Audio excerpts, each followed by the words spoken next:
Bersin tiap pagi. Hidung tersumbat. Hidung berbusuk. Ini mungkin resedung.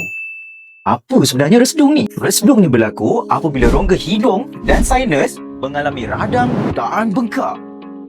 Punca-punca utama resedung yang pertama adalah alahan kepada habuk ataupun hama. Yang kedua, jangkitan virus ataupun bakteria yang berulang kali. Yang ketiga, persekitaran yang terlalu panas dan kering ataupun terlalu sejuk.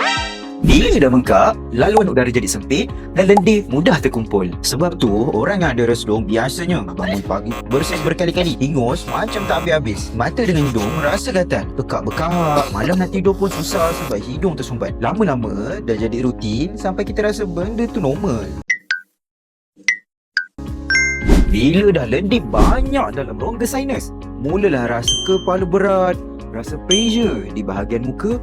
Nak tunduk ataupun sujud pun dah terasa sakit. Ada juga yang hilang dari bau. Hidung berbau busuk. Di klinik Ezna, doktor akan cek keadaan dalam hidung untuk tengok apa punca sebenar resedung. Doktor akan menggunakan kamera ENT untuk tengok lebih jelas pembengkakan dalam hidung, lendir atau jangkitan, polip hidung atau masalah struktur dalam hidung. Jangan tunggu sampai tidur tak lena baru nak cek.